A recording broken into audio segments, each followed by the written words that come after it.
Good morning. Go ahead and talk. Testing, 1, 2, 3. Let us know if you can hear us via Zoom. Good morning. How's everyone doing? Can everyone hear me? Perfect.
Testing 1, 2. Okay,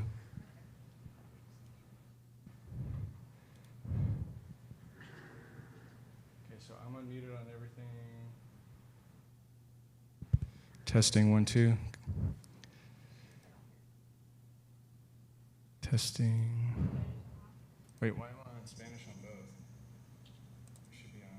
Good morning. Testing 1, 2.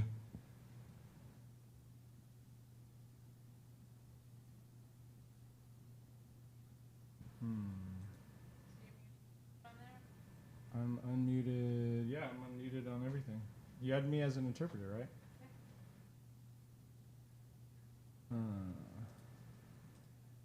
Yeah.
Good morning. Testing 1, 2.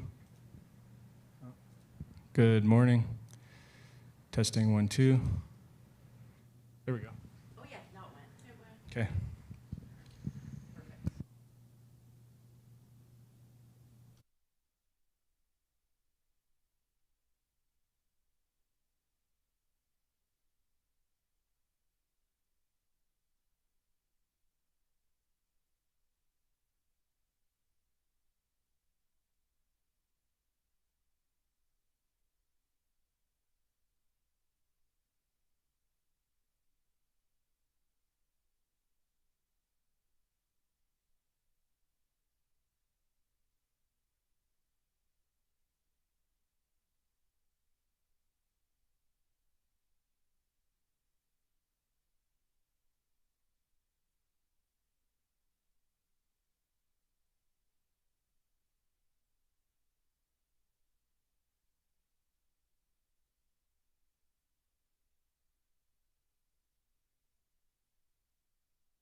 Good morning and welcome everyone to our Board of Supervisors meeting for January 13th, 2026. I will call this meeting to order and ask for roll call, Ms. Hoskins.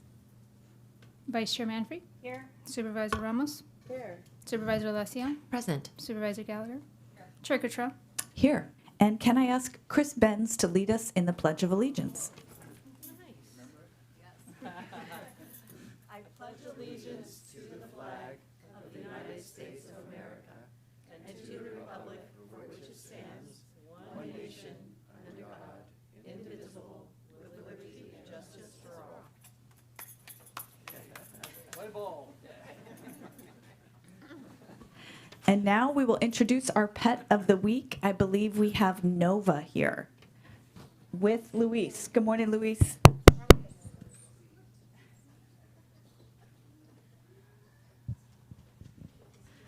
Good morning, Luis. And what can you tell us about this beautiful Nova?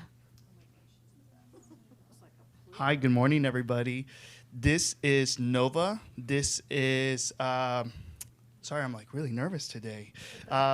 This is Nova. She's a 3-year-old pitty mix. She hasn't been at the shelter too long, but she was one of those dogs that I kind of had a hard time not wanting to bring to the shelter, or not bring here to the Board of Supervisors because of how friendly and social she is. Just a really, really awesome dog. One of those types of dogs that is a pity, that does have a bad stereotype, and is one of those solid dogs that has high pet qualities that will literally break that stereotype, that will break the stereotype for pitties. She's super social, super outgoing, has been very gentle. Something about the staff up here that has a really soft touch that just kind of suits her down. And then I go in and pet her, and then she gets all excited. Clearly, I need some lessons from you guys. But otherwise, once she gets into a home setting, we think that she's going to be one of those pitties that is essentially a couch potato. Gets excited to go out for a walk. If it's raining or it's really cold outside, good luck getting her outside to go to the bathroom. But otherwise, she's going to find a good spot on your couch or a good spot on your bed, and then she'll stay in there with you. I think she's kind of looking for you, Barry Eberling. But and once again, it's a great offer that the adoption fees for Nova will be waived this week. So please come by and meet this sweet dog. Thank you so much, Luis. Thank you, guys.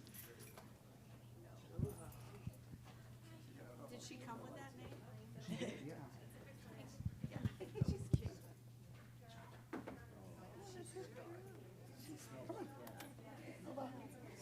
You're okay. She could stay for a little bit. That's okay. Here, we'll join you guys. All right. Well, we will go ahead and move ourselves on to our administrative items.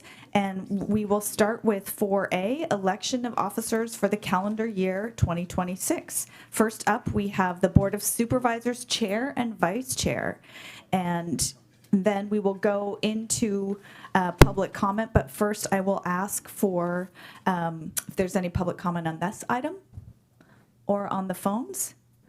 Then I will turn to my colleagues for, let's see, we're going to take these, I'm just going through, we're going to do the 2 through 9 in a different order. Okay, perfect. So items 2 through 9 for the special districts will follow the chair and vice chair selection. The secretary to the special districts will be the clerk of the board, Neha Hoskins, and the treasurer will be the auditor controller, Tracy Schulze. May I please have a motion to elect Supervisor Amber Manfrey as chair, president, and Supervisor Liz Alessio as vice chair, vice president? Chair. Yes. Chair, with tremendous gratitude for your service in 2025, I would hereby appoint Supervisor Manfrey as chair of the Board of Supervisors, Supervisor Alessio as vice chair of the Board of Supervisors. We'll take that motion and then we'll move along to items 2 through 9. Perfect. Sounds Second. great. There's a motion by Supervisor Ramos, a second by Supervisor Gallagher. All those in favor? Aye. Any opposed? Motion carries unanimously. Now, Chair, with gratitude for your service, for all the other entities that we serve on, listed in our agendas 4A 2 through 9, I would nominate Supervisor Manfrey to serve as chair and or president, Supervisor Alessio to serve as vice chair and or vice president, for our clerk to serve as secretary, Neha Hoskins, and then for our treasurer to be to those districts where one is noted, for the treasurer to be our auditor controller, Tracy Schulte. Second. There's a motion and a second. All those in favor? Aye. Any opposed? Motion carries unanimously. So at this point, we will take a 5-minute recess to switch seats.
Oh, right. Thank you. Okay, Madam Chair, we're back. Wonderful. Thank you, Neha. We're now going to continue with the remainder of the meeting. Up next is the approval of proclamations and commendations. And our proclamation today will recognize the service of Supervisor Ann Cottrell, as well as her accomplishments as board chair for the year of 2025. Is there any public comment on this item? Is there anyone on the phones? No? Okay, seeing no public comment, may I please have a motion to approve the proclamation? So moved. Second, Ramos. Okay, moved by Supervisor Alessio, second by Supervisor Ramos. All those in favor? Aye. All right, passes unanimously. And I would like to read this proclamation to Ann Cottrell, and we're going to go share the reading today, and everyone has a copy. So I will kick us off. Whereas in 2025, District 3 Supervisor Ann Cottrell served as chair of the Napa County Board of Supervisors, providing thoughtful leadership and working collaboratively with fellow board members to achieve important milestones for the county. And whereas during her tenure as chair, Supervisor Cottrell led the board through complex and consequential issues, guiding policy discussions and board action with clarity, inclusivity, and a strong commitment to public service. And whereas Chair Cottrell played a central leadership role in advancing wildfire preparedness and response, including guiding the county's coordinated response to the Picket Fire and supporting major investments to strengthen fire resilience, such as approval of a new 3-year cooperative fire protection agreement with CAL FIRE and a $3.5 million agreement to support community wildfire preparedness efforts. And whereas recognizing the importance of equitable connectivity, Chair Cottrell worked to advance broadband expansion through her participation in county roundtable discussions of the Regional Climate and Transportation Committee, supporting improved access for Napa County's rural residents and businesses. And whereas Chair Cottrell strengthened Napa County's role in statewide and regional leadership through key appointments, including service on the California Wildfire and Forest Resilience Task Force, and her appointment as second vice president of the Rural Counties Representatives of California. And whereas in recognition of her leadership and service, Supervisor Cottrell received the California State Association of Counties Circle of Service Award, honoring her exemplary work on the Agricultural, Environment, and Natural Resources Policy Committee and her effective representation of rural counties on wildfire and forest resilience issues. And whereas Chair Cottrell is widely recognized as a trusted connector and collaborator, this is true, building strong connections, building cross-jurisdictional relationships across a broad political spectrum, and serving as an active and effective advocate for Napa County at the state and federal levels, representing the county's interests in Sacramento and Washington, D.C.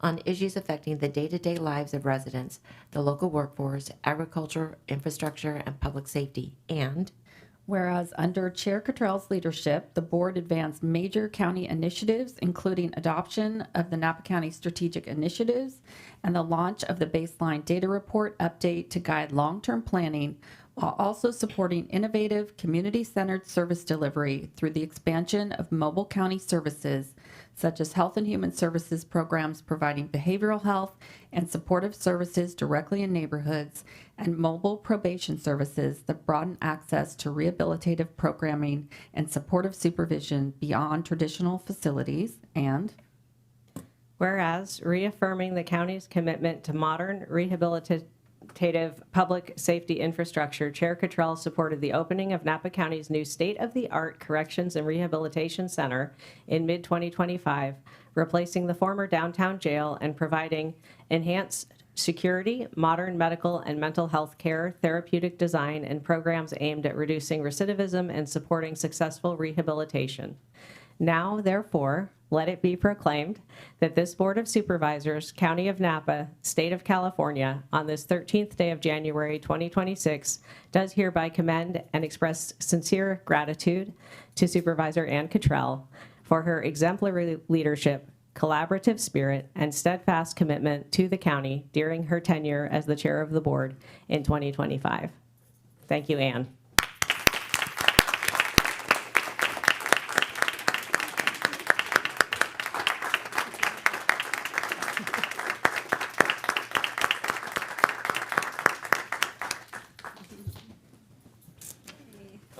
Supervisor Ramos, it wasn't quite walk-on music, but it was pretty darn close. So I just want to We'll say, continue to work on your walk-on song.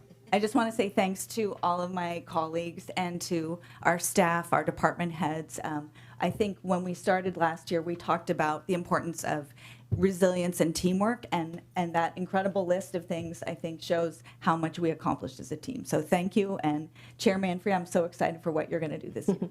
Thank you. And just thank you so much for an incredible year last year.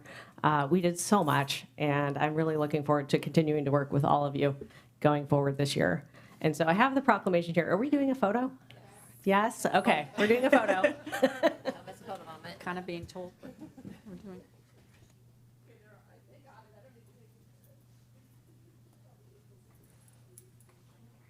It's cruel to take photos after winter break.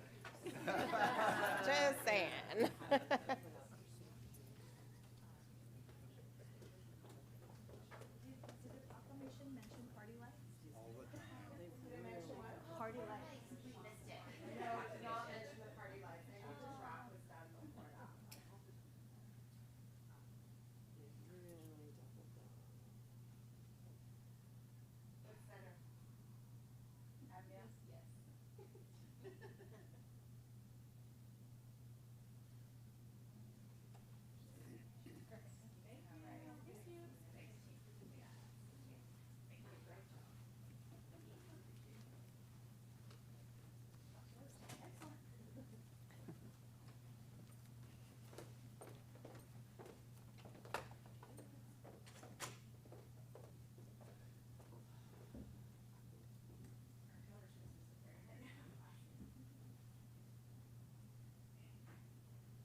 Okay, we are going to move ahead to our consent calendar, items A through K.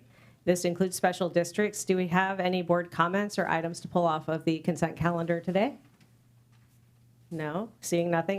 Does anyone present wish to make a public comment on any item on the consent calendar? Is there anyone on the phones? Okay, seeing no public comment, may I have a motion and a second, please, to approve the consent calendar items A through K? So moved. Second. All right, all those in favor? Aye. All right, motion. Madam Chair? Yes? Can you tell me who's first and second? Oh, I'm sorry. That's okay. Okay, Gallagher and Alessio. Gallagher for the motion and Alessio for the second. Okay, thank you. All those in favor? Aye. Okay, there we are. Motion passes unanimously. Thank you very much.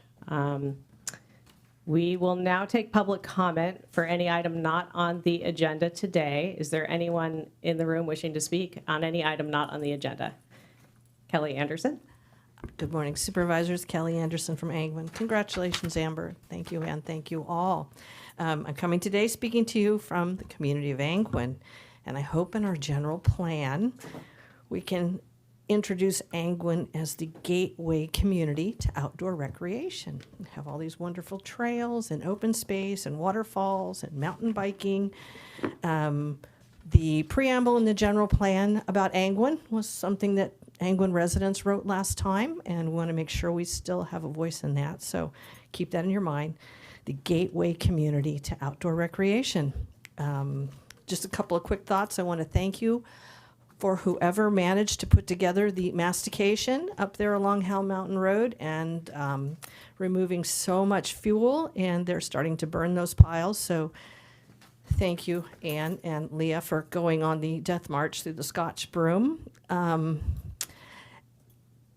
I do want to mention one thing. I know we're going to update our general plan, and from my experience in the past, one of the things we did is we made action items in the general plan. We said these are things that we need to work on in the future. And from my observations over 30 years of being here, working in vineyards and in the forest, is that I think we need to update our conservation regulations. And there are specific things that we haven't really addressed. For example, permitting vineyards in areas where there is no electricity.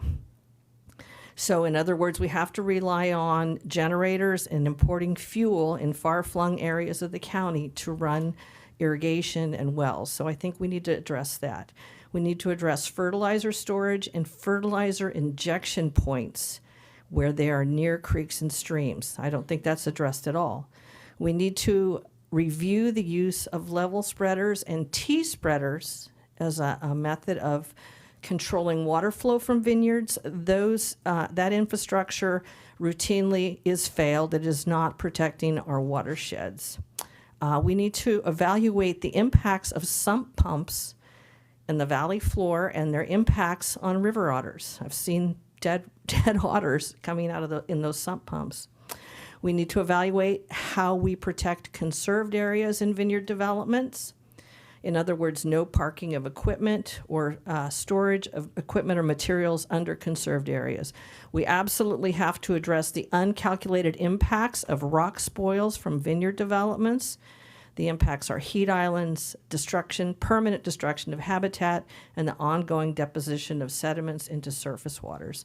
So again, we need to have an action item in our general plan to update the conservation regulations. Thank you for your time. Thank you for your comments. Is there anyone else wishing to speak? Yes, Mike Hackett? Do I still have to introduce myself? From Go. Angwin, Mike Hackett from Angwin. Okay, thank you. I don't want to rain on anybody's parade. I'm here mainly to congratulate Amber. As you all know, she and I go way back. She worked with us on Measure C and evaluating land use decisions, and I'm just so, I don't want to get teary-eyed, but I'm very proud.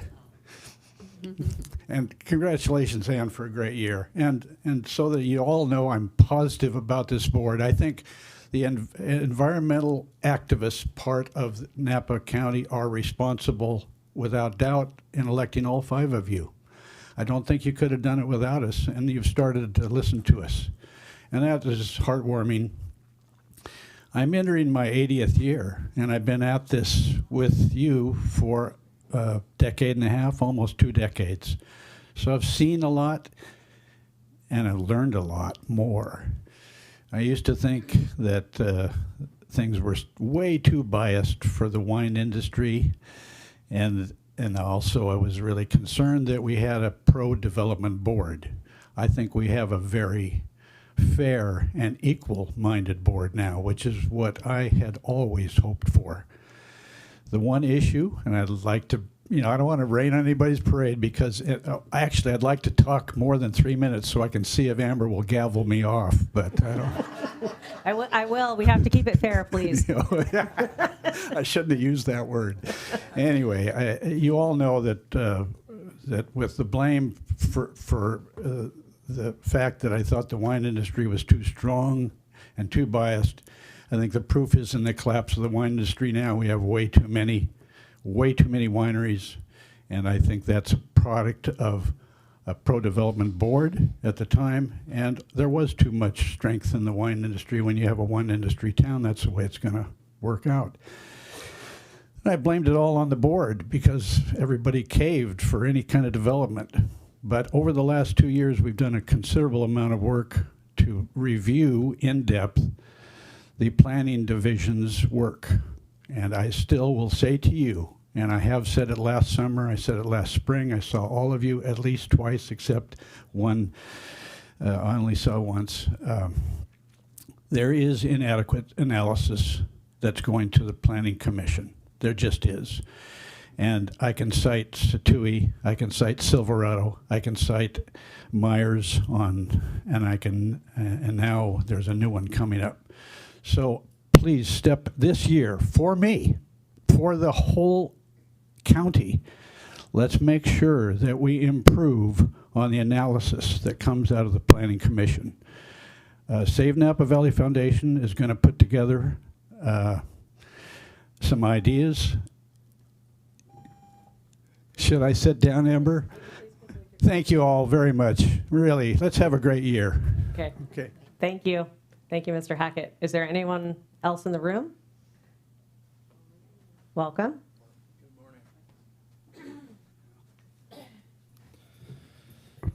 My name is Thomas Falcon. I'm the owner of property at 307 Circle Oaks Drive. I, too, am optimistic about this board. I want to begin by thanking this board. Last year, you approved a settlement that avoided years of litigation and saved Napa County taxpayers probably a couple $1 million. This was a responsible decision, acknowledged a serious failure. It was corrected and allowed everyone to move forward. Unfortunately, county staff has now put you right back in the same position almost immediately. Before the ink even dried on the settlement, staff approved and facilitated a permit allowing a neighbor to dump stormwater directly onto our property. Let me be clear, this is not a private dispute between neighbors. It's not a misunderstanding. It is a failure of the county enforcement that directly undermines the decision this board made earlier last year. Staff approved inspections, staff observed the work, staff signed off on a permit knowing drainage plans were non-existent. You and I have to provide drainage plans, but this individual apparently didn't have to. And when the problem was brought to their attention immediately, nothing was done. No stop notice, no enforcement action, no correction. This gentleman is dumping his stormwater onto now 3 additional private property owners, which will probably create another slide, another issue, another lawsuit. Staff later said they warned the permittee that a final might not be issued. But at that point, the wall was built, The pipes were in, the drainage was already done. The county's own actions conveyed authorization to proceed. Supervisors, you did your job when you approved that settlement. Your staff has undone it. You adopt the codes, you oversee the departments, you have the authority and the responsibility to demand enforcement. When county permits, inspects, and then looks the other way while stormwater is discharged on a private property, that's not oversight, it's participation. And participation is exactly how the county ends up facing the same exposure it thought it had already resolved. After everything this county has been through in Circle Oaks, after the slope failure, the damage, the settlement, is deeply troubling that staff would facilitate the same dangerous conduct to continue on the same hillside, affect the same properties. I'm not asking for special treatment, I'm not asking for favors, I'm asking you to direct staff to enforce the code, correct their actions, and stop the illegal discharge immediately. Because if this continues, the public's gonna find out, they're gonna see that although you acted properly and saved the county millions of dollars, the staff has created the same problem and now you're facing the same loss again. Please don't allow staff negligence to erase the responsibility decisions you already made. We need your help. Please instruct staff to do their job. Thank you. Thank you, Mr. Falcon.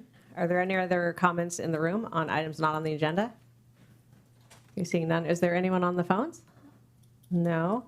Okay, well, that concludes public comment, and we will move now to Board of Supervisors reports and announcements.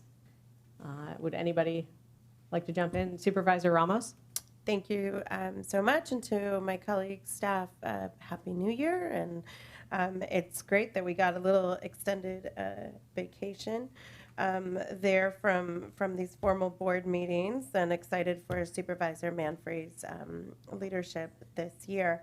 I just wanted to touch on a few things of regional importance, not necessarily specific to Napa County, but Supervisor Manfrey and myself in our capacities as MTC commissioners were present at a meeting on January 7th that created the new Public Transit Revenue Measure District. And this is a 5-county district. It's a sales tax that is going to be put in place in Santa Clara, San Mateo, San Francisco, Alameda, and Contra Costa County.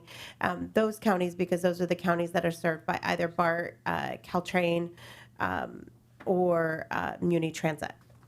And it's important to know, one, if you travel in those areas, sales tax would likely be on a voter-approved initiative. It's going to be a citizens' initiative moving forward. For the November ballot, your sales tax will go up next year in those areas. But I think what's also of regional importance here is that some of the revenue is actually going to be deployed for regional system improvements, including wayfinding. I don't know if you've ever had this occasion, but you start in one county, and the signs and the wayfinding look very different from another county. So you might have started with blue signs in one area and one type of font, and you move to another, and that is disruptive to the commuter experience. So we're looking at overall ADA accessibility enhancements and also system improvements. And just as a reminder, we are incredibly fortunate here, and if you've ever thought we are not, consider yourselves lucky. We have one operator of public transportation in Napa County. The rest of the Bay Area has a total of 26 in the entire rest of the Bay Area. So that coordination and collaboration takes a lot. This revenue measure is really to address the operational shortfalls, specifically with great care to Caltrain and BART. I also wanted to note, just for general update, previously approved by this board, the American Canyon Library had its renovations, and those are now open, and everyone is welcome to attend the reopening party on Saturday, January 31st, so you could see the new space. I remember the last time we renovated it, and I was just coming onto this board, and so I thought to myself, well, that was 10 years of distance in time, but that actually tells you how well used and loved the American Canyon Library is. As many of you know, a lot of the residents in American Canyon are commuting out of areas, so when the schools get out early release on Wednesdays, The library is packed on Wednesday afternoons because kids are told, go to the library. And so that furniture is very well loved, and so was that carpet, and we're so excited to have that refresh at the library. Our offices remain open at American Canyon City Hall, typically Wednesdays and Thursdays, and you're welcome to come and see the new art that we have from the county-sponsored student art contest for District 5. Additionally, on January 21st in the evening at the Napa Little Theater, I'll be moderating the League of Women Voters Building Community Bridges Not Barriers Forum with organizations like Puertas Abiertas and IIBA and others to discuss how we support our immigrant community. And one request and referral. I had brought this up before, and that was we have a lot of proclamations and some that are as a matter of course that we do, and some that are certainly ceremonial like today. But if we could just have a review, and I think it would be helpful to have a forecast of what our proclamations are, consistent with our board policy part 1, section 8, ID4, which is where our declarations are noted and what is appropriate. I think it would be great to have a list that forecasts the year and which ones come up. We know that some months are very large, like May. There are a lot of celebrations in May and recognitions. But as a matter of course, when we have this first meeting that discusses our committees, I think it'd be great to have that come forward to the board so that we can just be all on the same page. And then if there are certain additions, certainly the chair's prerogative can have them, but it would be great to know what's on the horizon for the year ahead. Thank you. Oh, I'm sorry. Supervisor Gallagher, you're up. You're so enthralled. I know. I was really Chair listening. Man-free. Okay, which is great. First, I just want to say congratulations to the community members who were appointed and reappointed to county commissions. We had a few of those in our consent calendar, and we have 2 District 1 people who were appointed, Anthony Halstead and Frank Cabral. So I just wanted to say a special thank you to them for their service. I'd like to speak just a moment about PG&E. PG&E is seeking multiple significant electricity and natural gas rate increases with the CPUC, which will result in compounding bill impacts on customers. Rising utility rates would intensify affordability pressures already faced by residents, seniors, farm workers, low-income and fixed-income households, small businesses, and agricultural producers, while also increasing county operating costs for essential services such as public safety, health and human services, and water and wastewater systems. So I would like to actually, if I may, make a referral to staff to develop a resolution to oppose the proposed Pacific Gas and Electric Company rate increases and call for rate relief, affordability, and utility accountability. And so that's my comments for today. Thank you, Supervisor Gallagher. Supervisor Alessio? Thank you. So I think we're just going to start with a couple things. One, I want to thank Senator Cabaldon and Senator Perez, who co-authored a new bill, SB 299. This is kind of the cleanup of last year's bill, SB, I think it was 131, where looking at child care centers being exempt from CEQA. So last year, as it got through the process and over the governor's desk, it included an exemption for child care facilities in every area except for where they're actually at, and they're actually in residential areas. And so SB 299 is really a cleanup bill. Senator Cabaldon invited me to testify yesterday, so I was in hearing yesterday and was able to kind of share a little bit of the Napa story and advocating for access to affordable quality childcare. And to do that, we need to remove these unnecessary barriers that people use to put up and make it very difficult. Childcare providers, businesses, it's a very small business. They don't make a lot of money. It's not a wealth business, but it has incredible value to our community. So I want to thank them for that and the opportunity to speak on that yesterday in Sacramento. Next, I want to share that, and Barry Everling is here. He did a story last week. There's, I'm learning more about with the undergrounding approval of PG&E to underground their lines for, I think it's 47 miles, which would be Redwood Road up through the end of Mount Veeder, which is identified as a high fire risk area. What I didn't realize, but I want to thank a constituent who lives up there, Daniel McCullough, I think it is. He brought to my attention that the telecommunication lines will still stand. And so AT&T is the carrier of last resort, and they have their copper lines up there. So when PG&E completes their project, which is going to take several years, and it's going to be kicked off hopefully in February, this coming February, the telecommunications isn't coordinated. It's not a coordinated process. So the poles will continue to stand with the telecommunication lines.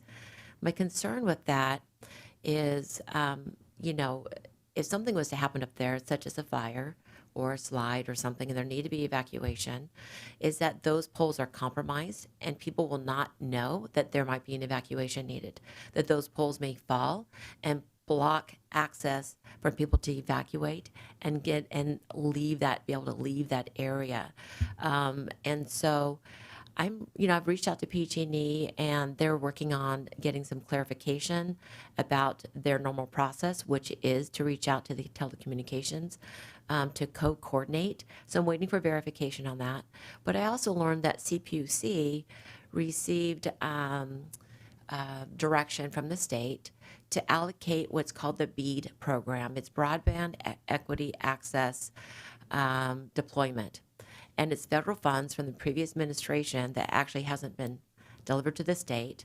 But once and when it does, the state has asked the CPUC to go ahead and manage that. So this is my understanding, is that CPUC has contacted 3 different telecommunications, and that's Frontier, Comcast, and AT&T. And interestingly, CPUC has selected Comcast to underground the broadband communications for Mount Veeder, even though AT&T is the carrier of last resort. Kind of airing this all because for me, it's been very interesting and educational, and it really does pinpoint the importance of working together in terms of prevention of safety, in terms of evacuation and all those, and communication. Those are all very critical areas of safety, in addition to PG&E, which I'm thrilled personally that they are undergrounding those lines. It's going to take the risks down to 99%, reduction of risk for fire as a result of their lines. So I want to thank PG&E for the work they're going to do. I think there's opportunity here to reach out to CPUC and see what they do in terms of looking at this holistically, and not just have the BEAD program in one box and the undergrounding with PG&E or other utilities, electric utilities companies in another way, and they're working together. I'm not sure if that happened, but I want to work on that. And thank you for letting me kind of air what I've learned and share with everybody else. So more to come on that, and I am working on that. Last, I'm going to just say MCE, which I've been appointed to be on that board. They're in their 15th year. And so as a board member, I've been asked to be on an ad hoc to look at the governance of the board. This is a 34-member board. It's a lot. That meets in 2 locations in addition to remote areas. And the board has self-identified that we're not as functional as we could be. And so it's coming up this week. I'll be at the board meeting. It'll come up this week in terms of the board approval to move forward with reaching out to, identifying a consultant to look at the board and the board governance. So I think I really think it's going to help a lot in terms of the overall function and what we can do for MCE and for our MCE residents, folks who use MCE, Run Clean Energy. So, and the very last, I'm looking forward to going to NACO, the National Association of Counties. This will be my first trip to DC, and I'm looking forward to that and talking to some folks regarding some local issues that are happening here, and then going to the conference. Thank you. Wonderful. Thank you, Supervisor Alessio. Supervisor Cottrell? Thank you, Chair. A couple of updates. First of all, thank you, Ms. Anderson, for calling out the mastication work in Angwin. And indeed, that is work being done by Firewise, funded by Napa County. And PUC is adding great help along the way, organizing the piles and things like that. So a collaborative effort there for sure. I also wanted to thank several staff departments in District 3 over the holidays. There was a family that had a crisis, and many departments came together to support that family. So I wanted to thank the sheriff, Public Works, County Council, Code Enforcement. We had social workers, housing staff involved. So it was a great example of interdepartmental collaboration. So thanks to all those teams, and Fire Marshal and the Fire Department as well. So thank you for that. And then I also wanted to mention that I had several questions from constituents over the break with the storms that we had, looking at damage and wondering about conditions of our roads. And CEO Alsop, I know we've talked before about the impact that Measure U will have, and we're getting closer to that time frame. So I'd like to ask for a referral where we could hear from our roads team once again, just an update on the plan where we're going to start to see the impact of the Measure U dollars. That would be great. I wanted to give a shout out to Calistoga School District and the library. Students in the Calistoga School District can now use their student IDs as a library card. So shout out to our terrific library director, Anthony Halstead, and the superintendent there for working on that project. And then finally, John Tudor and I will be on a panel at a Latino Leaders Roundtable event on January 23rd, talking about Latino power, civic engagement, and the future. So looking forward to that.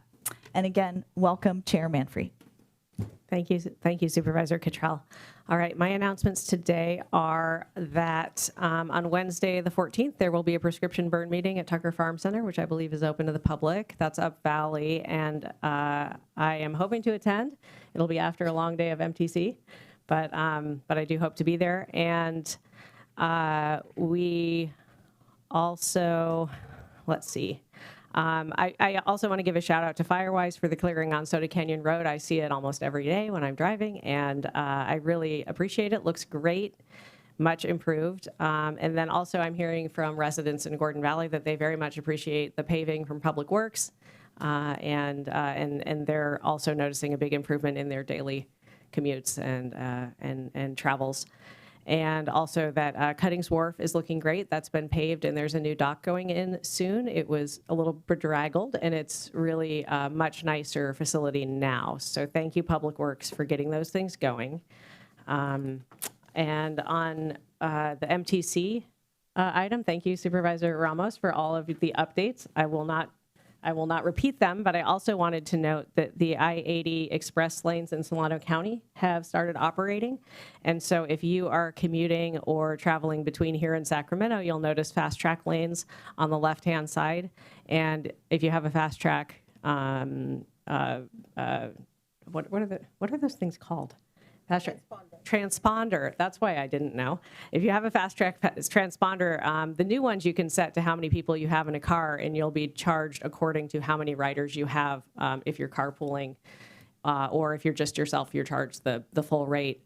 So if you don't have a current transponder, I would recommend getting a new one, because they do have a new and improved model out that allows you to set the number on how many people are in your car, so you can get reduced rates on tolling lanes. And just be advised that that is now how that lane works, and you're told between the gantries that you'll see along the highway. Let's see, I've got one more. Well, not really. Okay, I think we're just about there. I look forward to the year ahead. I look forward to bringing science to the board and continuing the many initiatives that the county has underway, and also averting conflict where possible with communication and planning, and meeting conflict with grace when necessary. That concludes my comments, and we will. Chair, can Yes. I add one more staff update? Oh yeah, And then please. me. Thanks. Oh, I just wanted to call out congrats to Linda Weinrich, who is now on maternity leave, and who will be filling in for her is Janet Upton, who's been a longtime great public information person here for the county. So congrats to Linda and welcome, Janet. And Supervisor Cottrell reminded me, I do think it's important that I do update the storm damage that happened in District 2 because it's significant and it will come back to this board in terms of repairs that are going to be needed. So through the rain, and I did see that California, for the first time I think in 25 years, is no longer in a drought area anywhere in the state, which is fantastic. Mount Veeder has had more than its share of rain and has, a constant issues in terms of the terrain there and as much water as it receives. So there's new slides down at 4620 Redwood Road. There's one from the previous year that still needs to be repaired. So that means there's 2 slides on Redwood that will need to be attended to this year. A new slide on Mount Veeder at La Jolla, which it's right before the 5.2 mile marker slide that I think is just have reopened and finished from last year. And there's 2 slides, small slides, but I was up with our Public Works Director to look at those in person last Friday on Wall Road. So just a heads up on that. Also, let's see, yesterday on Monday, January 12th, from 9 a.m. to 2 p.m., Pinnacle Power for PG&E scheduled a road closure at Mount Veeder for a crane set pole replacement. This Thursday from 6 p.m. to 6 a.m., the reverse one-way traffic control at State Route 29 will be starting the next morning for the culvert replacement work and road stabilization on State Route 29 between Rutherford and Oakville roads. And then last, in February, Dry Creek Road, traffic will shift to the one-way controls on the new bridge. So the Dry Creek Bridge, it's going to be incredible once it opens up. In the meantime, be very careful as you've got some couple sharp turns in the interim with the single bridge that's been there. But I'm excited when that is going to open up, and I think that'll be potentially in March, depending on weather. Thank you. okay. Thank you for very thorough announcements for everybody. I think we're all caught up. So we're moving on to item 9, discussion of items pulled from consent calendars. We did not have any items pulled today. So we're just going to move right through that to item 10, administrative items 10A through D. We'll be talking about committee appointments, making a statement on labor strife. We will receive an annual report from the county's legislative on the county's legislative and regulatory platform, and we will discuss a resolution on a non-matching employer contribution for item 10D. And we will take a break as close as possible to 10:30 as we move through these items, and we'll have closed session after that. So let's go ahead with item 10A, annual appointment/reappointment of members of the Board of Supervisors to various committees, commissions, and advisory boards. I welcome a staff report.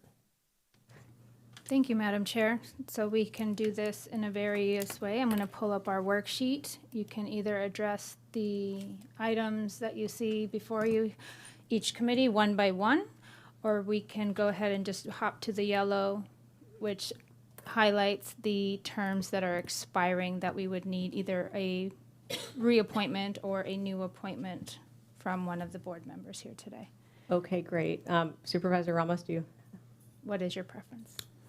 Chair, if I may suggest, I think the easiest way, since we did extensively go through this process last year, would be if anyone wants to relinquish anything and we start from there. So I'll go ahead and stay. I do not want to relinquish any of my committee assignments. Okay. Does anyone, would any other supervisors like to say whether or not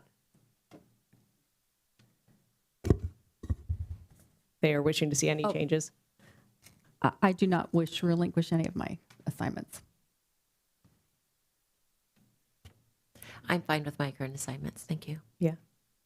I'm also fine with mine. Thanks. And so am I. So this should be pretty straightforward. So do I need to read through these all as a matter of, no? You do Okay. not. It's published with the agenda item, Okay. and then you'll have an updated 2026 copy over is what we're doing. Copy over the column. We'll give you a new sheet at the end of this meeting, and we just need a motion that Okay, you thank you. approve. Thank you so much for the guidance. May I have a motion? So moved. Second?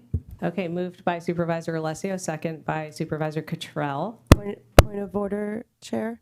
That it comes with the note, clerk will make the proper notification to CSAC and will renew the terms and notify each clerk of each committee Correct. of the renewed terms. Yes, all the you. regional committees that you see here, the clerk generally reaches out for the pending items that you see here that you were reappointed to your committee that you sit on. Thank you. Thank you. Chair Manfred, I apologize for interrupting, but I don't recall if you asked for public comment before you take the motion. That's right. Thank you. Is there any public comment on this item? I don't see any in the room. Is there anyone on the phones? No? Okay. Then we have a motion and a second to appoint/reappoint members of the Board of Supervisors to their existing various committees, commissions, and advisory boards. All those in favor? Aye. Aye. Motion passes unanimously. Thank you very much. Item 10B, approve a statement on economic and community impacts of labor strife, and I welcome a staff report on this item. Mr. Mize, thank you.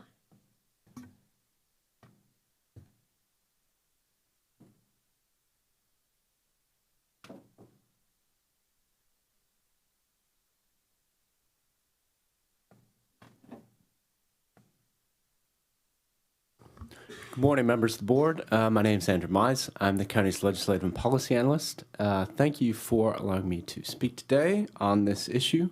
This issue is before your board on referral by Supervisor Gallagher at your regular December 16th, 2025 meeting. And it is related to an ongoing labor strike in American Canyon. So at the supervisor's request, I prepared a statement on the economic and community impacts of labor strife. The recommendation here is adoption by your board of the statement, subject to any changes from the dais. So I'll go ahead and read it. Whereas Napa County in 2025 adopted strategic initiatives providing a clear framework for the board's priorities and community needs, emphasizing the board's vision to build vibrant, inclusive communities where every person belongs and thrives. And whereas this board holds in the highest regard the freedom of individuals to earn a living wage, provide basic necessities, including affordable health care for their families, and in doing so act as pillars of and models within their communities. And whereas the employment of Napa County residents and the attraction of job seekers from surrounding communities through the availability of stable employment are paramount to the continued economic stability and vibrancy of Napa County. And whereas the labor dispute between the leadership of Westlake Royal Stone Solutions and the members of Teamsters Local 853 has resulted in a labor strike that has persisted for nearly 6 months. And whereas a substantial majority of the members of Teamsters Local 853 are Napa County residents whose ability to engage in gainful and beneficial employment and thrive is of direct concern to this board and affects the socioeconomic fabric of our community. And whereas the board has been advised by public comments from union members alleging reckless disregard by Westlake for the personal in addition to economic well-being of their employees. And whereas Westlake Royal Stone Solutions is a valued employer in Napa County, providing a strong base of skilled jobs that contribute to the depth and talent of the Napa County workforce, now therefore be it proclaimed that the Board of Supervisors of the County of Napa strongly encourages the leadership of Westlake Royal Stone Solutions and the bargaining committee of Teamsters 853 to work diligently to resolve their labor dispute. Thank you. Okay, thank you, Mr. Mize. Are there any public comments on this agenda item in the room today? Seeing none, is there anyone on the phones? No? Okay, I will bring this back to the board for discussion, and I see Supervisor Gallagher. Thank you. And thank you, staff and Mr. Mize, for putting this together. I did want to make a bit stronger statement in the now therefore be it resolved portion, which would be at the end. So I'm going to put this out there for discussion. The Board of Supervisors of County of Napa strongly encourages the leadership of Westlake Royal Stone Solutions and the bargaining committee of the Teamsters 853 to resolve their labor dispute at their January bargaining sessions, to bargain in good faith and work diligently toward a contract that includes fair wage terms, reasonable periodic cost of living adjustments in employee wages, and access to meaningful choice in employee health care. I think this reflects back on what we would like to see as a board, especially in light of the testimony that we heard from the Teamsters members at our December meeting. So I just wanted to put that out there as a possible amendment to that. Thank you, Supervisor Gallagher. Supervisor Cottrell, did you? Yeah, I will go ahead. That works for me. I think what we heard was particularly the reference to the importance for choice in medical care, which was explained as not something that was actually a large economic hit to the employer. So I can be supportive of that language. All right, any further discussion from the board? Okay, seeing none, I'll say that I also support the change in language that you're recommending, especially, as you say, Supervisor Cottrell, in light of the comments that we received and the discussions I've had since. So, let's see, there's no one else up. I would welcome a motion. I'll make a motion. Oh, I thought, Did somebody, what? I think I already did public comment for this item. You did. Yeah, you did. Okay. Yeah, and I'm happy to make the motion. Okay. I'll second it. Okay, so motion by Supervisor Gallagher, seconded by Supervisor Cottrell. All those in favor? Aye. Aye. Any opposed? Motion passes unanimously. Thank you very much. And we will move on to item 10C. This item is an annual report of the county's legislative and regulatory platform for 2025. And we will consider approving and adopting the proposed 2026 legislative and regulatory platform, subject to any modifications by the board. And that might be a typo because we'll be looking at 2020. I'll let you present, Mr. Mize.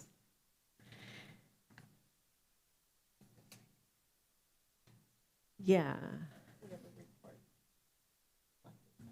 Okay. Thank you, Supervisor. It is, I think it is correct. Okay, very good. Thank you.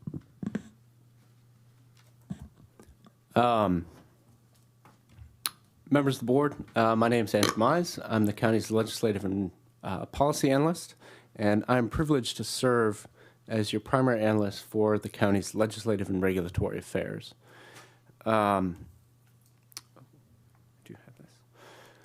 The run of play is going to be a bit different this year than prior years. I've added an annual report to improve public awareness of your board's 2025 advocacy. That was courtesy of my counterparts in Marin, Talia Smith and Sophie Halpard. So thank you to them. I'll ask you today to approve the 2026 legislative and regulatory platform, subject to changes from the dais, which are welcome. This document is really a roadmap for your board's legislative and regulatory policies this year. It is a non-exhaustive list of those priorities. As we're all aware, the state creates new solutions to problems every year that we have not anticipated and cannot anticipate in a single document. This is simply a way for staff to act quickly on issues that we have anticipated. Issues that arise where we did not anticipate action being needed will continue to come before your board for full and transparent public debate.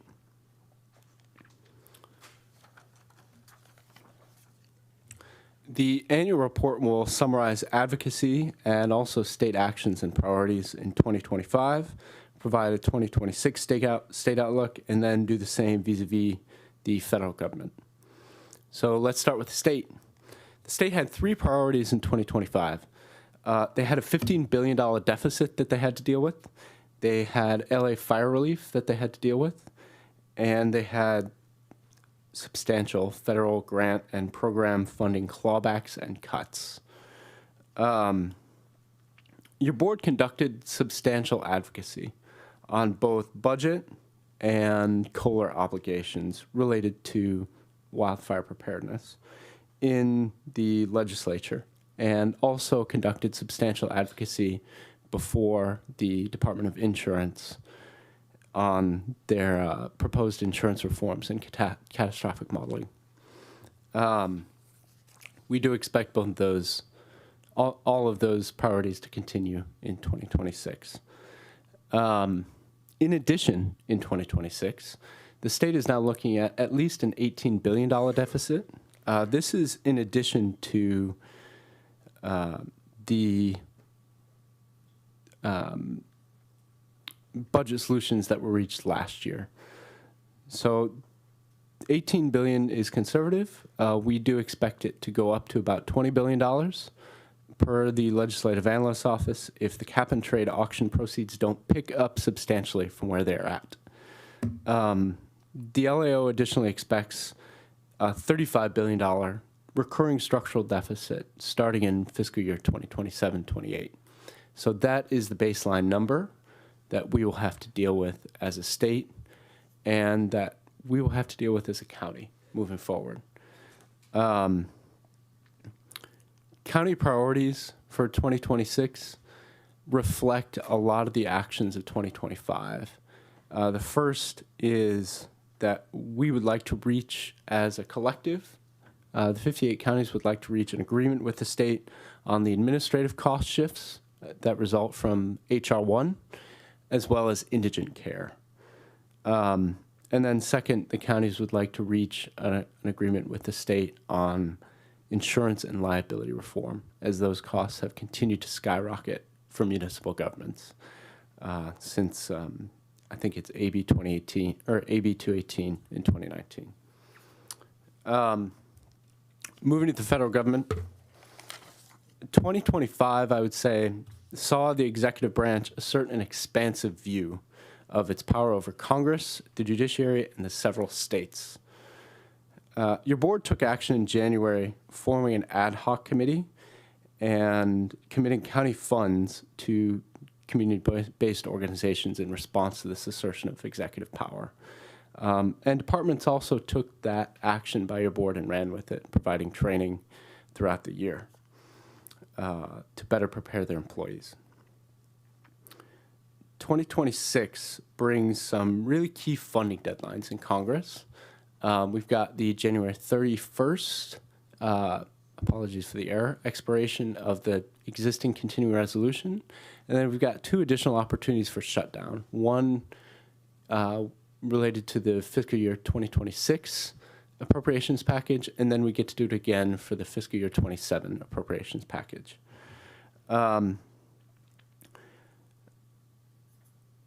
It also brings the opportunity for the county to engage in 2 really key pieces of legislation that will affect both us and affect our residents. The first is the FEMA Reform Act, which has substantial governmental implications in the way that small and mid-sized disasters are funded by the federal government, shifting to a block grant-based system rather than a reimbursement-based system. In this way, we'll know how much we have to deal with a disaster up front, rather than holding the money and waiting in arrears for reimbursement. The other big priority is going to be the Surface Transportation Reauthorization Act, which affects the way that our roads and bridges are funded. Napa County maintains a substantial portion of the county's surface paved roads and bridges. And there are some proposals, we've not seen language yet, but there are some initial proposals that shift the way in which proposals are funded from weighted toward more competitive proposals to weighted toward more impact-based proposals. So we've got some significant legislation ahead of us, and I think a valuable perspective to share on both of those issues. Let's talk now about the proposed 2026 legislative platform. During 2025, I've listened to every meeting of your board, and let's talk about what I took from those meetings and how I translated what I heard into a single document, which again is non-exhaustive. Our guiding principles for advocacy fit nicely within your board's vision for a vibrant and thriving Napa County adopted in its strategic initiatives plan. You can think of this document as nesting within that broader strategic initiatives document. As to content, we've got key themes, things that crop up over and over, and which can be applied to different issues. So I've adapted the structure a bit this year to reflect those key themes right up front, and then apply them in a kind of methodical fashion to the key issues that I'll list here next. I do want to note that as counties and as public servants, we are called every day to advocate above and beyond what we are required to do in the interests of our communities, even in instances where we receive no money from the state to do so. When we consider what issues we expect to be before us in 2026, these represent a best guess. The events of the last 12 months show us that we need to be flexible and responsive to changes in Sacramento and in Washington. I think we'll see almost all of these crop up. There's no telling what else. We'll see. So I welcome any feedback from your board. I welcome feedback from the public.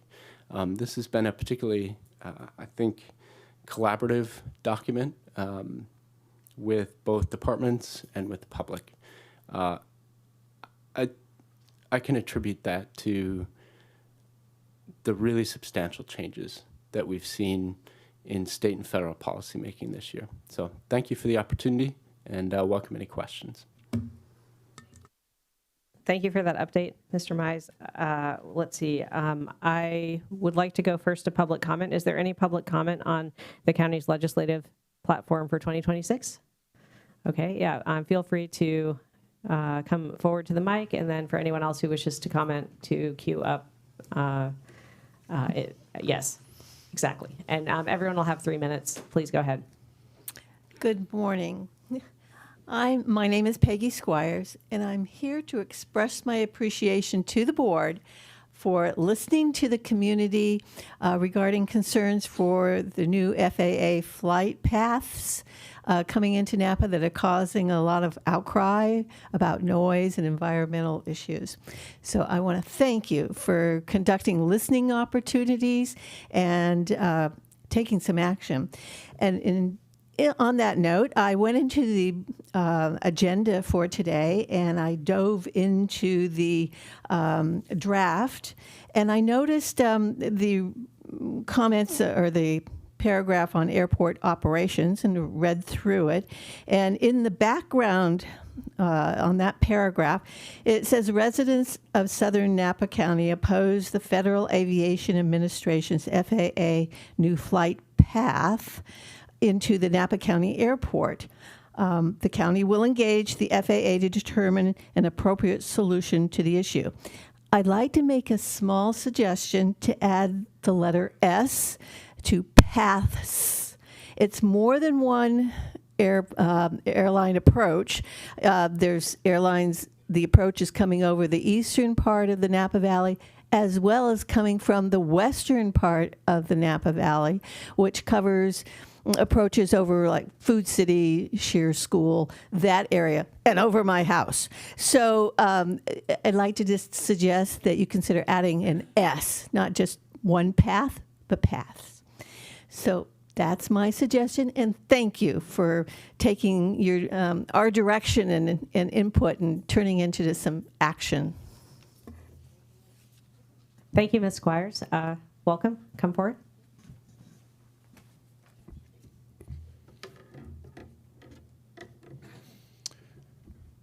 Hello, Chair and members of the board. My name is Adrian Maldonado, and I'm the director of the Community Leaders Coalition. On behalf of the Community Leaders Coalition, or CLC, we thank the County of Napa for its inclusive and intentional approach to developing the annual legislative policy platform.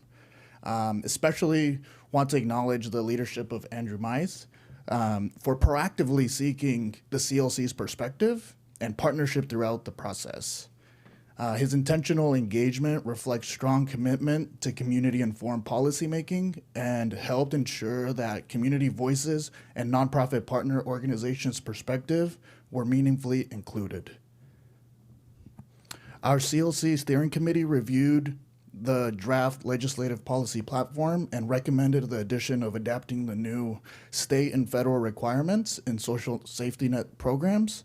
Including this key issue would help ensure that the county's legislative priorities reflect the evolving policy landscape and the real on-the-ground impacts these changes have on historically underserved communities. CLC's affirms that the language used in public documents matters, especially naming children, seniors, people experiencing homelessness, immigrants, people with limited English proficiency, LGBTQIA residents, and other underserved communities signals that they are valued and included in shaping local decisions. We appreciate the opportunity to contribute to this process and look forward to the partnership with Napa County as the legislative platform is finalized and implemented. Thank you. Thank you, Mr. Maldonado. Welcome. Good morning, supervisors and staff. My name is Jenny Ocone. I'm the executive director of the Up Valley Family Centers and also a member of the Community Leaders Coalition. The CLC recommended that the Napa County's legislative policy platform include recognition of the vital role that community-based nonprofits play in the provision of services to Napa residents.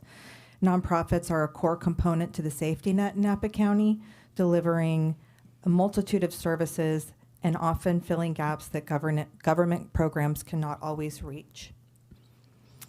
For populations lacking trust in government institutions, nonprofits often serve as a lifeline and access point for vital health and safety net resources. And further, our sector is a major employer, purchaser, and service delivery engine.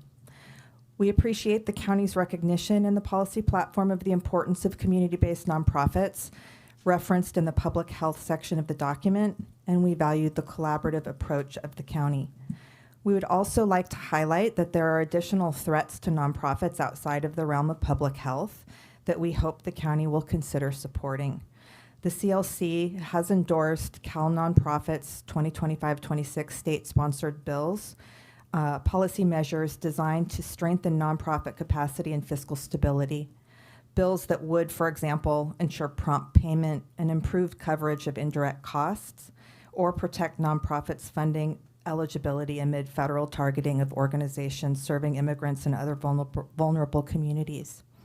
When nonprofits are underfunded, subject to arbitrary enforcement, or delayed in receiving reimbursement for government contracts, their services shrink or shut down. This directly harms low-income families, seniors, people experiencing homelessness, and other vulnerable Napa County residents who rely on nonprofits for economic stability, food security, basic needs assistance, and much more.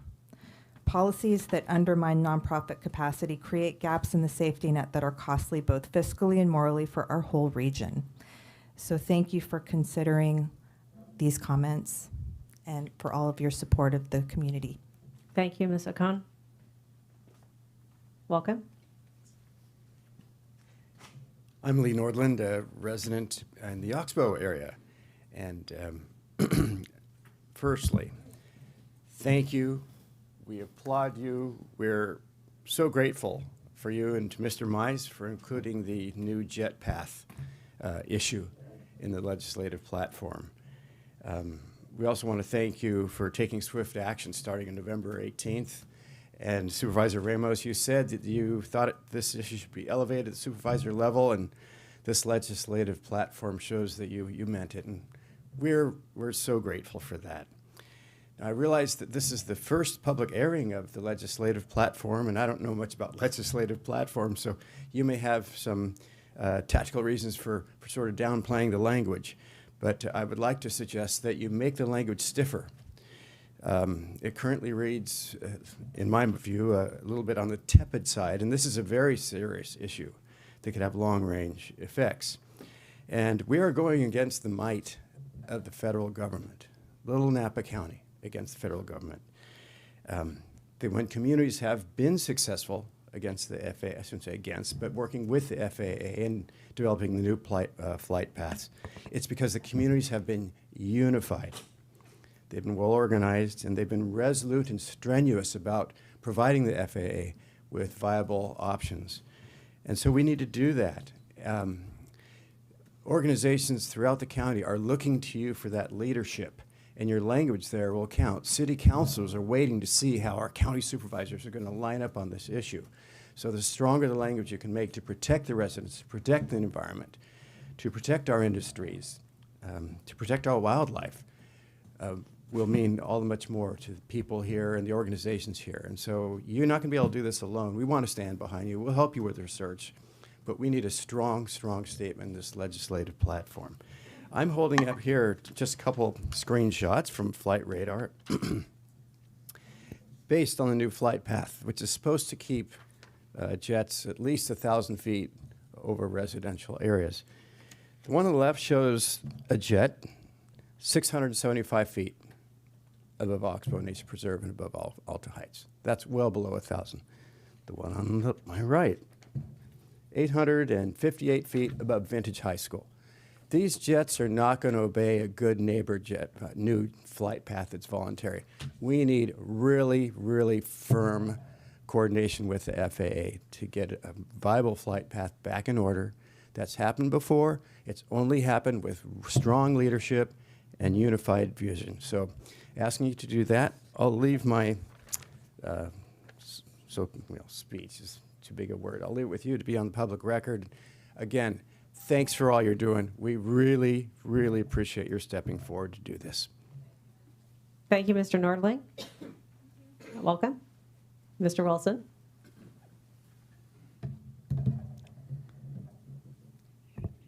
Thank you, Chair. Hello, Board. Jim Wilson, I'm speaking on behalf of Napa Climate Now today. Last year was the last year that the Standing Committee met. Supervisor Cottrell and Gregory were on that committee for a while, and we appreciated your reaching out to us and making us part of your legislative and regulatory platform during those years.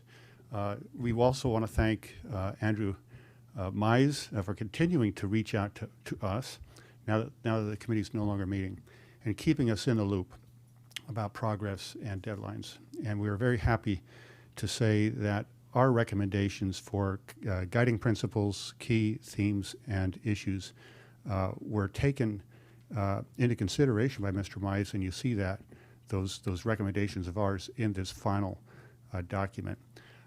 Just a couple of things briefly that I would like to point out if you didn't have a chance to read this platform that thoroughly.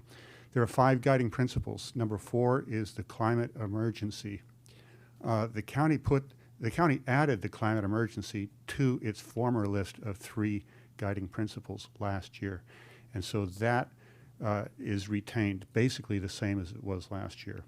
And that, we would tell you, is a guiding principle, and I think an overriding governing principle, because the climate emergency affects all of us.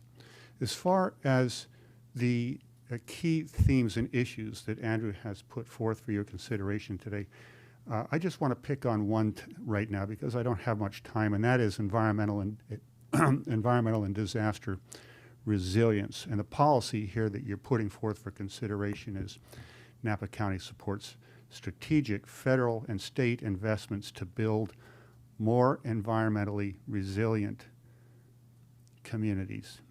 And so the county supports environmentally resilient communities, the various working lands, natural lands, in the county. How does that happen? Well, we do that by expanding on the capacity of these systems if we can.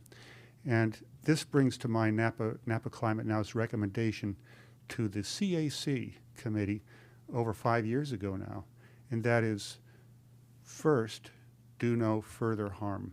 And that is how we preserve basically a baseline. When we get up in the morning, we say, I see this landscape. What can I do to make it a stronger net carbon sink? Am I going to make it a net emitter here in the near term?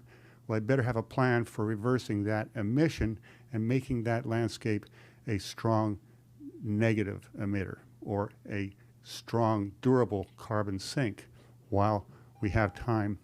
And so I would ask that when we send our lobbying firms to Sacramento and Washington, that we keep that in mind.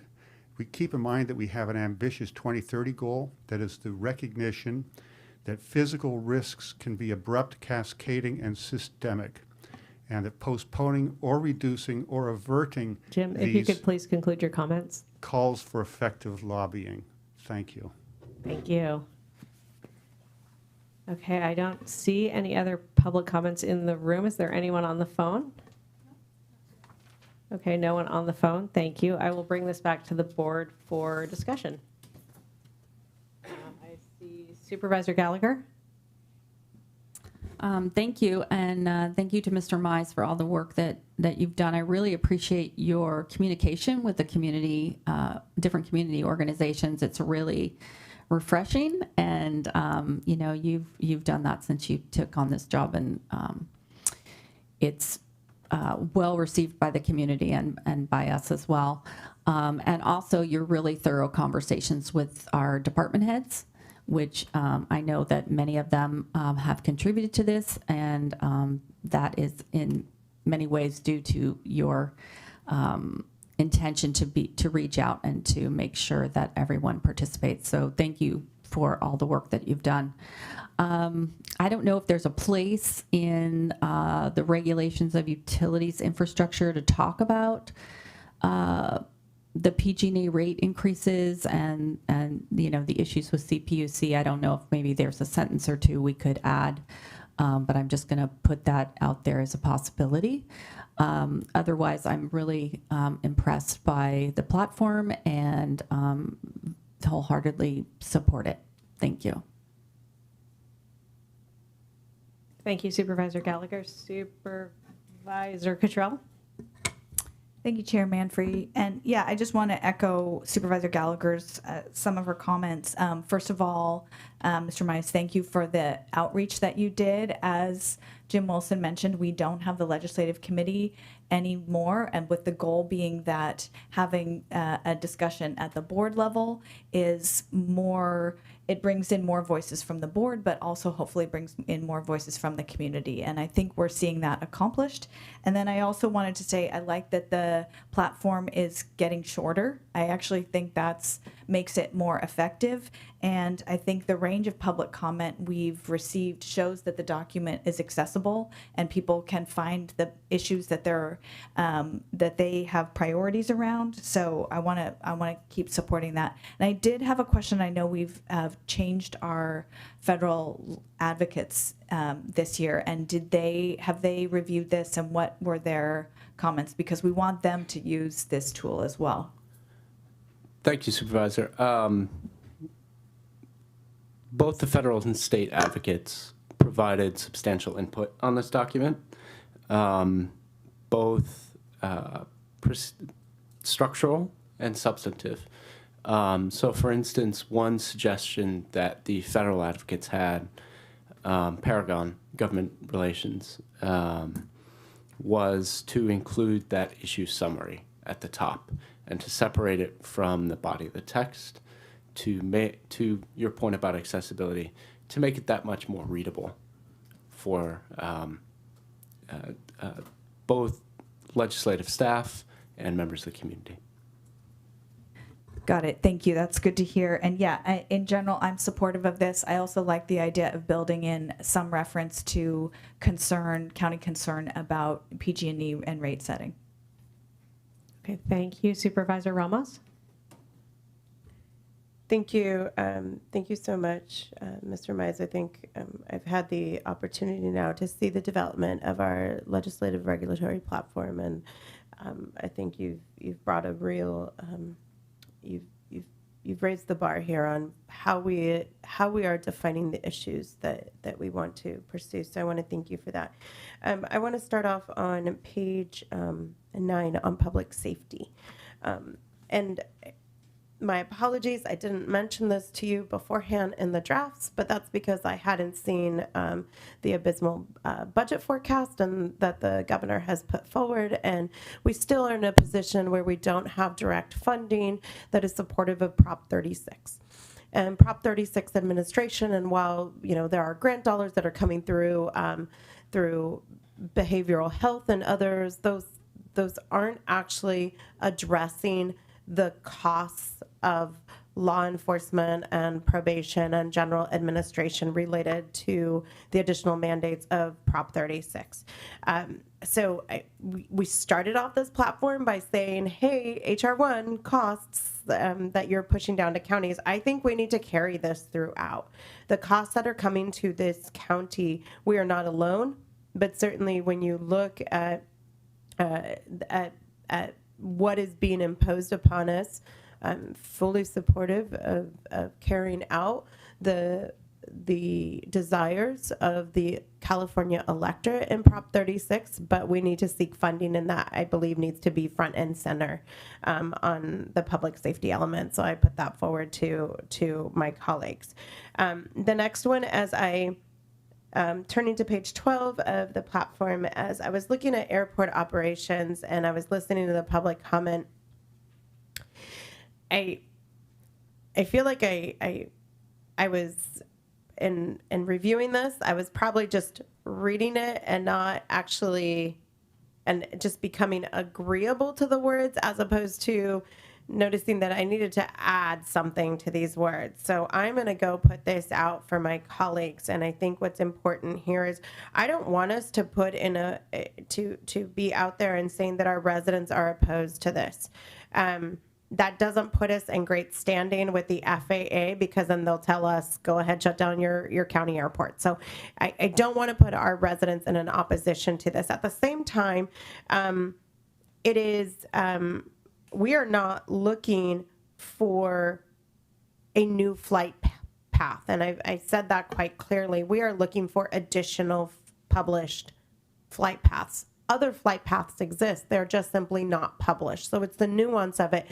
So I'm going to read this in, and then maybe through looking back at the video and through discussion with my colleagues, I'm going to suggest that we include that recent changes to the FAA's instrument approach to Napa County Airport have had unintended noise impacts to residents. The county will engage the FAA to encourage the publication of alternative approaches to our airport. Doing so will enhance the coexistence of the airport and our residents for the long term. And so I put that forward because more paths, more publications is what we need. This instrument approach is not going away. I've been very forthright. It is the safest instrument approach, and that is what needs to happen. But for us to be able to facilitate additional publications of paths. So I put that out for my colleagues. And those are, I'm agreeable to the additional recommendations made in regards to rate setting. I just want it to be very clear as it being within our county purview to participate in CPUC rulemaking and rate setting in that sense, as opposed to stating an opinion on necessarily an operation that is not within our jurisdiction, but through the CPUC, it most definitely would be. Thank you. Thank you, Supervisor Ramos. Supervisor Alessio? Thank you. Thank you, Andrew.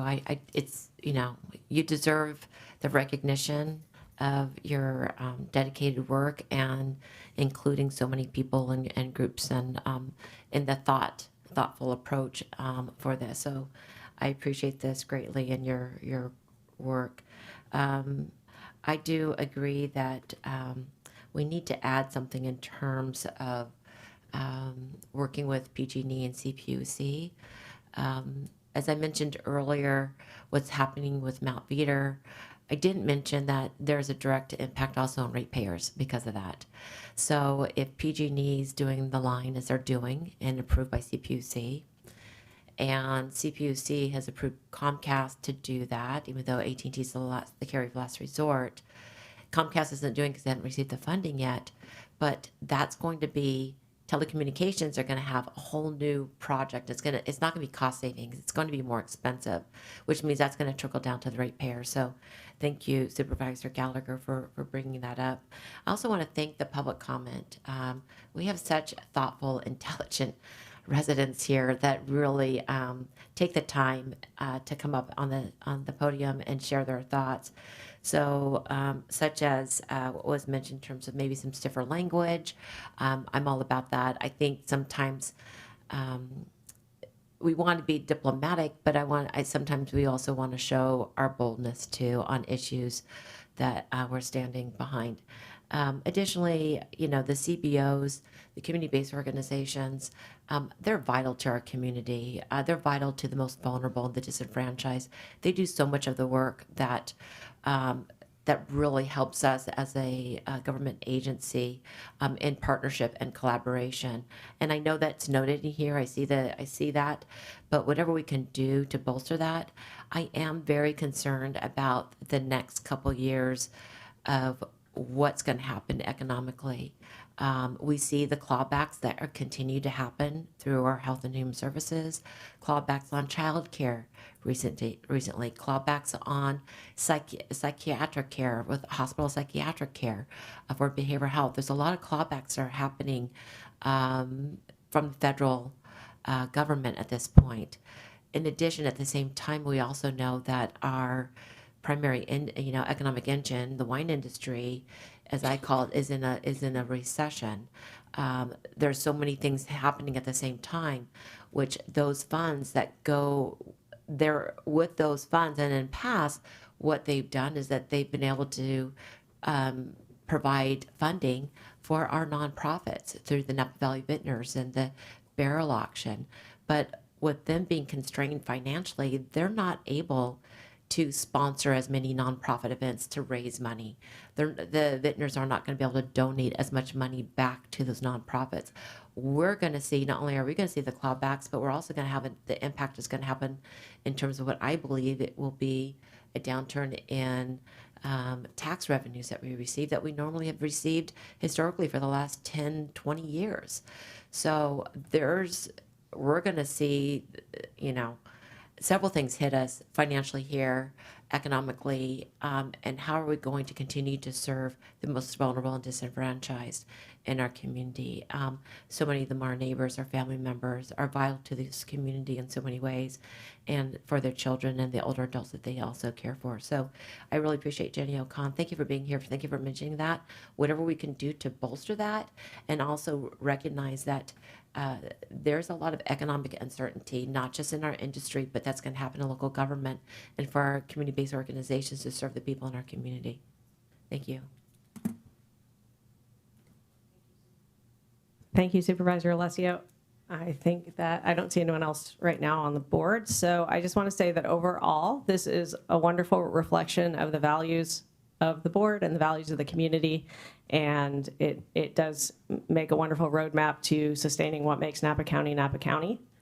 And that I support the proposed language from Supervisor Ramos on the airport. And I also want to say that I really appreciate that property insurance part of the platform is present, because I'm concerned that will continue to be a really problematic area for residents throughout the county, the region, and the state. We're not in a good way there. So I'm really glad that we're working on it.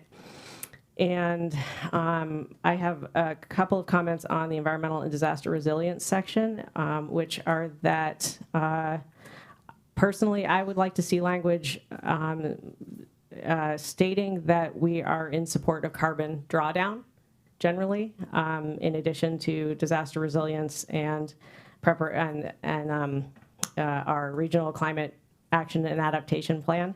And I'm curious, this is more of a question not necessarily a directive, but this does not name check the Regional Shoreline Adaptation Plan, which is now rolling out. And that's something that I very much support, and especially for the south part of the county, and even anything tidal in our county, which includes the Napa River right next to us, all the way up to Trancas. We will be seeing higher and higher tides throughout the century and beyond, and we're going to have to do some planning around that. And everyone in the region knows it, and the state knows it, and there are opportunities for funding. And I just want to make sure we're always seeking those opportunities.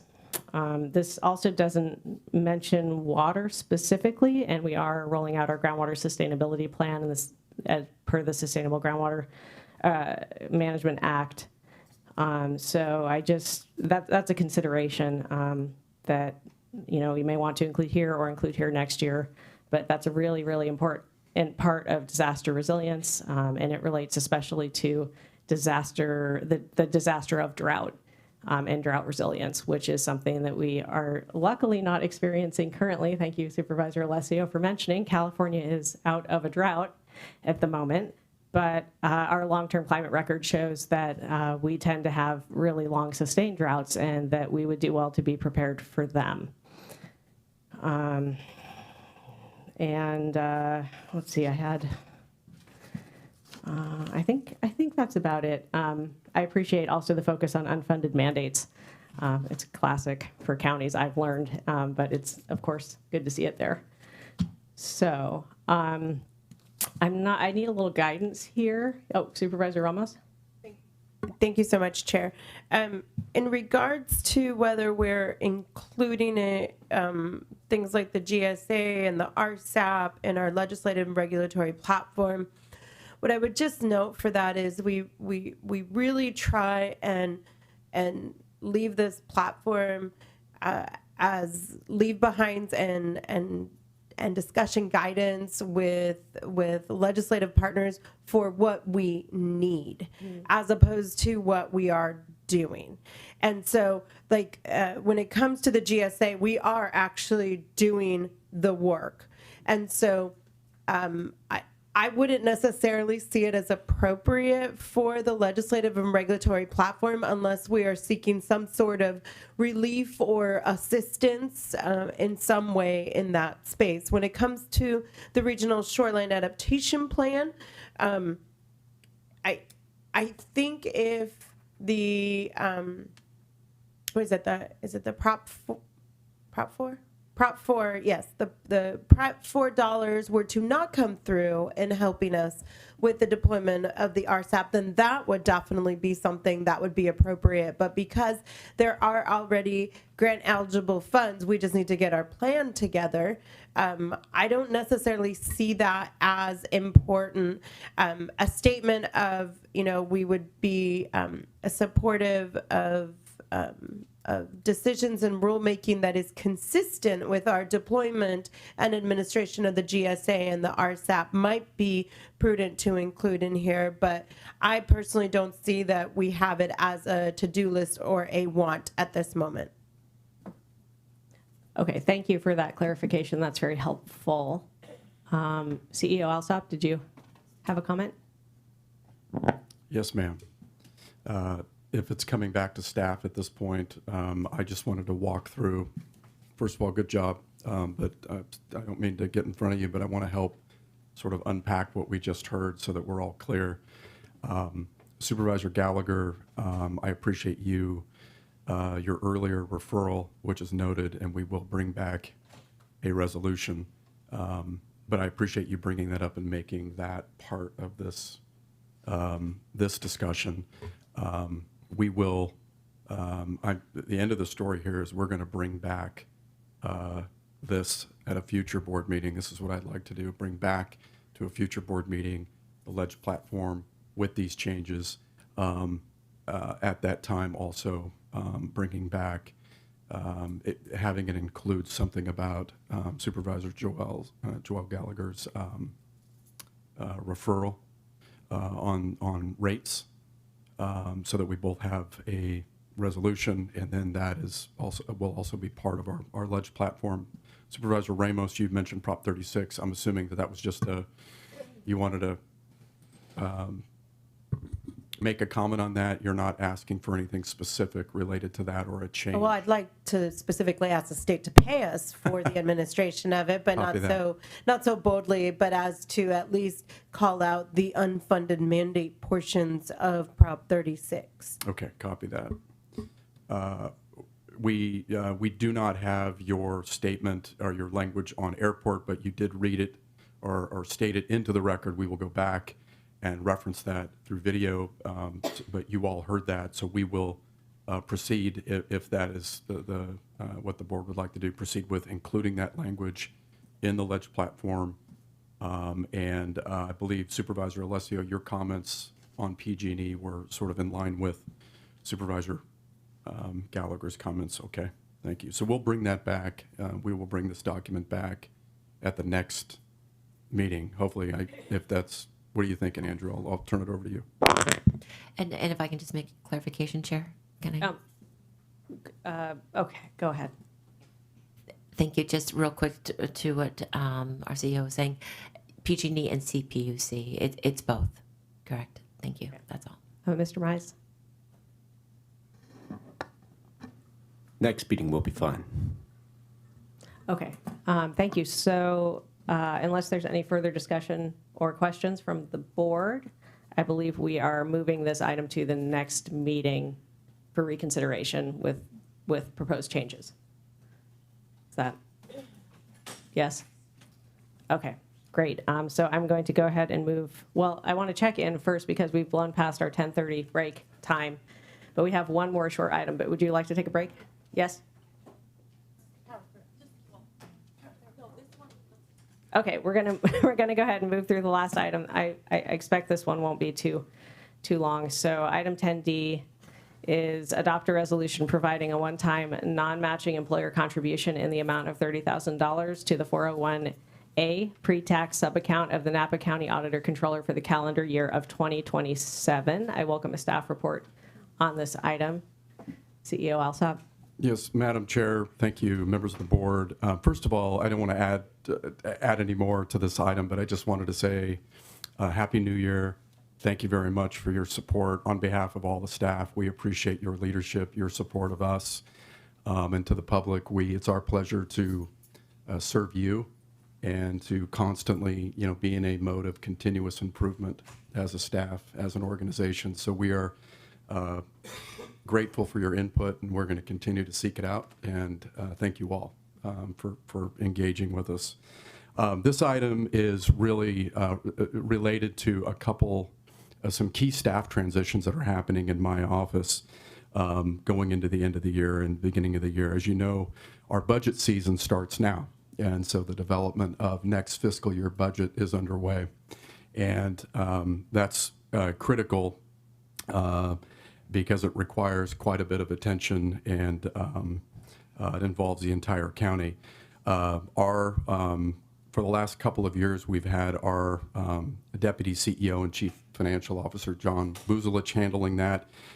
He has accepted a new leadership position with our Information Technology Services area, and over there supporting our Chief Technology Officer, Ms. Reagan, and I want to congratulate him on that. We really value his expertise and background, and looking forward to the leadership that he'll provide there. But he is our budget guy, Chief Financial Officer. In addition to that, one of our senior management analysts also who helps deliver our budget and develop it. Daniel Sanchez has accepted a new position over at our Department of Corrections and Rehabilitation, supporting our intern director, AJ Olicorn, over there. It is due to a key retirement that happened over there. Really excited for Daniel. Congratulate Daniel on that position, but couple of key budget staff. I am very happy to report that joining my team as the new Deputy CEO and Chief Budget Officer is Maiko Kleiman. She is a longtime county employee. She's been in this county for 20 years with terrific budget experience, terrific fiscal experience, most recently in public works. But she used to be in the CEO's office back in the day doing some of this work. So she's coming back in a leadership role in my office. So I'm very, very lucky that the timing is right to bring her back. But given the fact that we are in budget season, this is a key moment for us. We've got a lot of transitioning due to all of this transition. And at my request, I've asked the Auditor Controller, Tracy Schulze, who has agreed to assist my office and Ms. Kleiman, who is taking over our budget duties with the development of next fiscal year's budget, providing technical expertise and support to my office during these critical transitions, to include training and guidance for staff on accounting processes, procedure and standards, financial and transactional analysis, the administration of the Tyler budget module. For those of you who don't know what that is, that's the back end of the accounting system and how we account for things in the budget here in the county.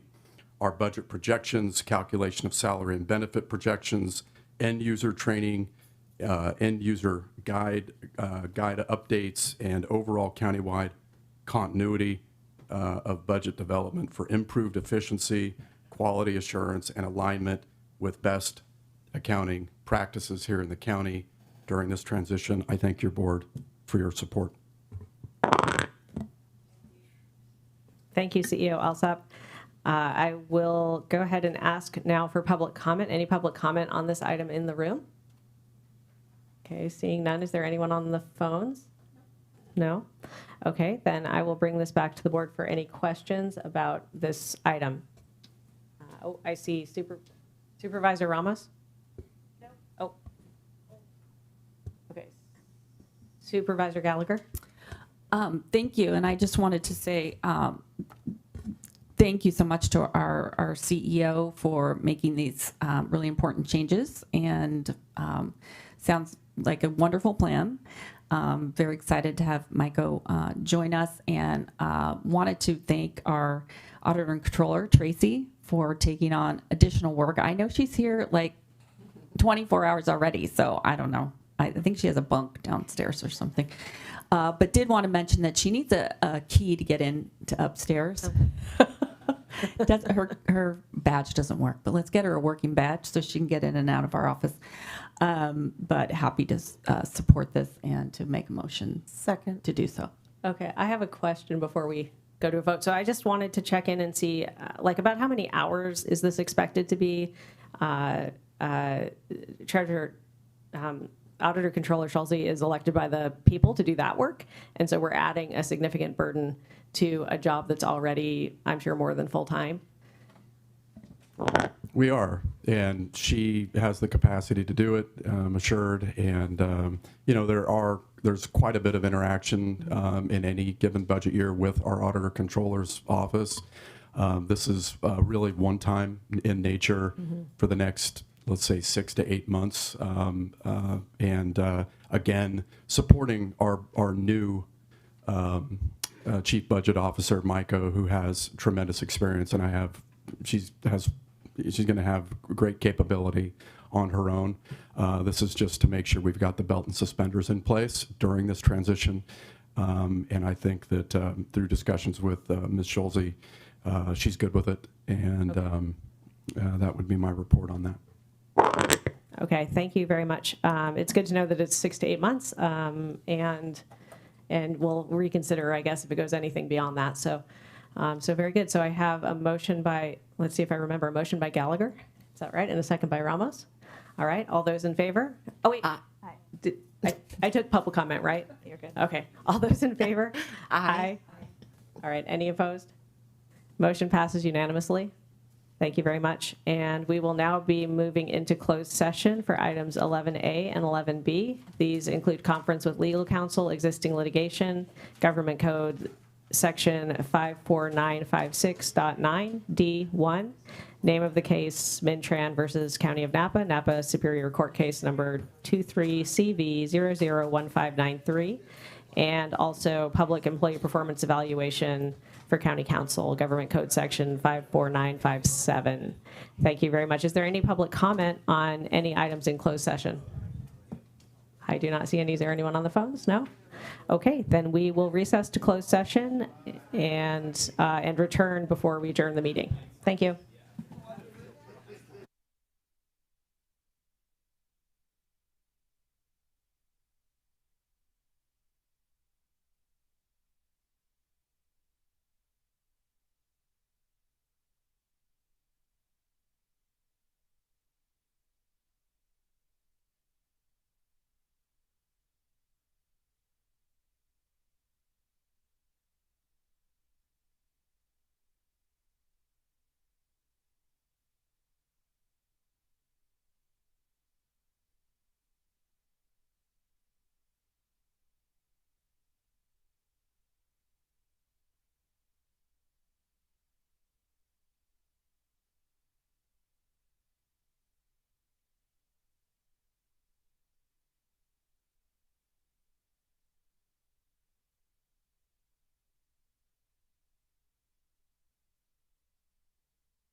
Madam Chair, we're live when you're ready.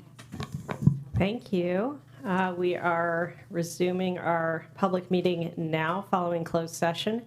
And before we adjourn, I would like to report out on our closed session regarding conference with legal counsel, existing litigation, name of case Min Tran versus County of Napa, Napa Superior Court case number 23CV 001593. The board received an update on the status of the matter of Tran versus Napa County, for which a trial is approaching. We believe the evidence will demonstrate that the county acted appropriately, and we are confident in our position as the matter proceeds to trial. While the county would prefer to focus on serving our community, we are prepared to vigorously defend the county and protect taxpayer resources. On the closed session item regarding public employee performance evaluation, there is no reportable action. Thank you. We will now adjourn to the next Board of Supervisors meeting on Tuesday, January 27th, 2026 at 9 a.m. Do I do this? Oh.